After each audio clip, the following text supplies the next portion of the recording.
Okay, we should be on. Yes. And then we can move to the slide. Next slide, Jack. That'd be great.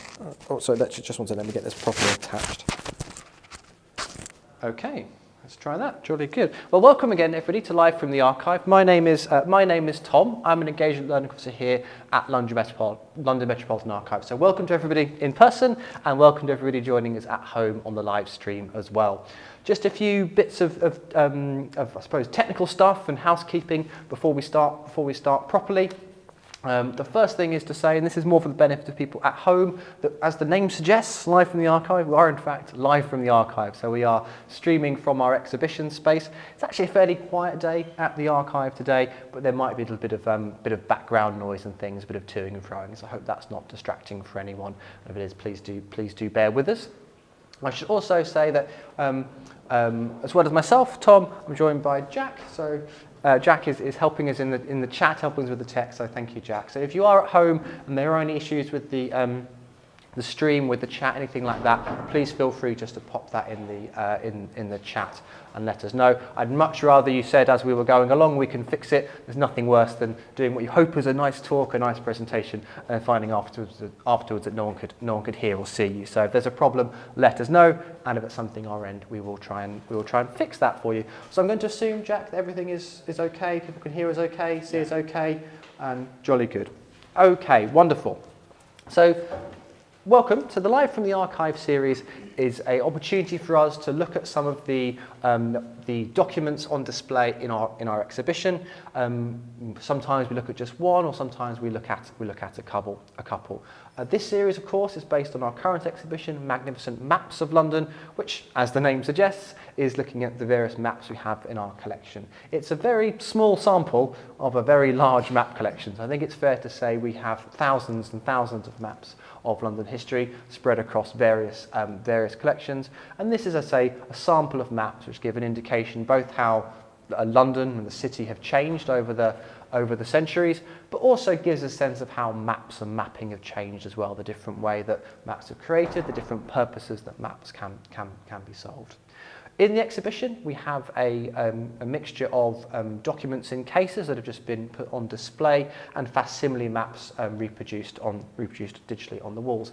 And today we're going to be looking at a digital map. We're going to be looking at the descriptive map of London poverty, which we often, when we're talking just colloquially in the archive, we just call it the Booth map or the poverty map. It's a very famous map indeed. I imagine, obviously you have a certain degree in history, a certain degree of interest in archives to be along with us either in person or at home on this Tuesday afternoon. So I dare say you may have heard of the map before, and if you've not heard of the map before, I think you'll have probably seen the map before, because it's very often used to illustrate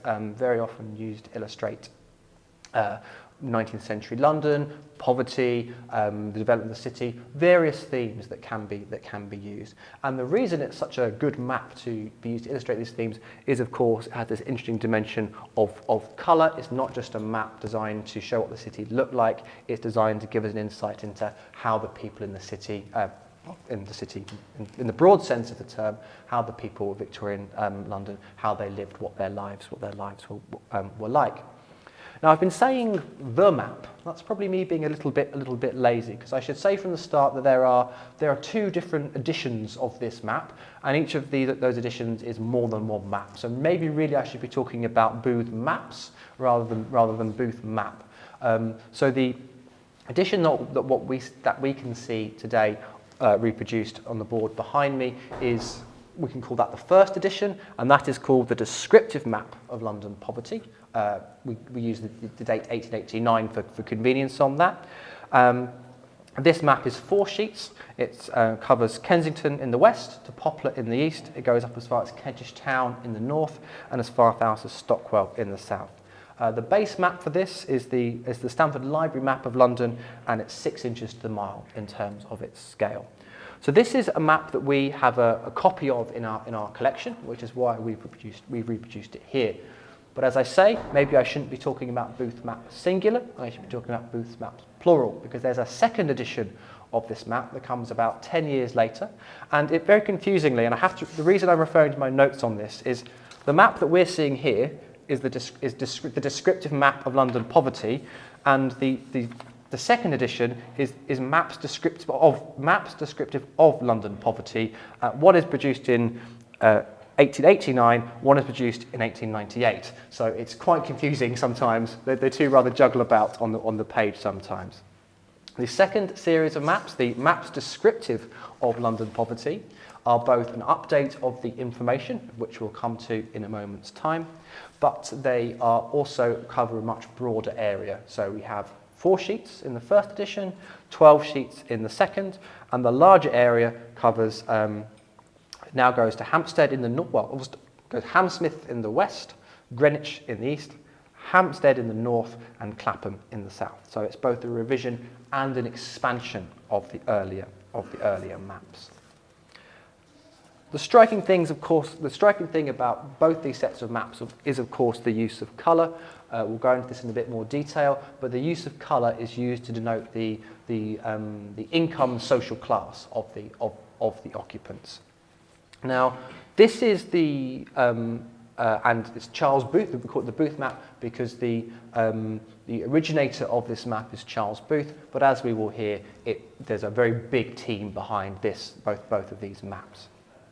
So we use this map often to illustrate 19th century London history. It's also just an important sort of moment in cartographical history as well.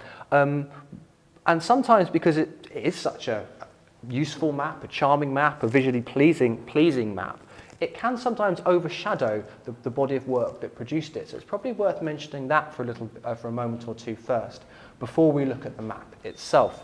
So we talked about two map editions produced about 10 years apart, but underpinning this map is 17 years of research and a 17-volume publication, the Life and Labour Survey. The genesis, and this was a survey designed to investigate the living conditions, the income and the social class of London's occupants. And the figure behind that, as I say, was Charles Booth, but he had, some of the sources describe, an army of researchers and supporters behind him as well. So he's the figurehead for the project, but it's very much a group effort. So the genesis of this survey, and in turn the genesis of the map, I suppose is first of all the broader social conditions, the changing social conditions that we see towards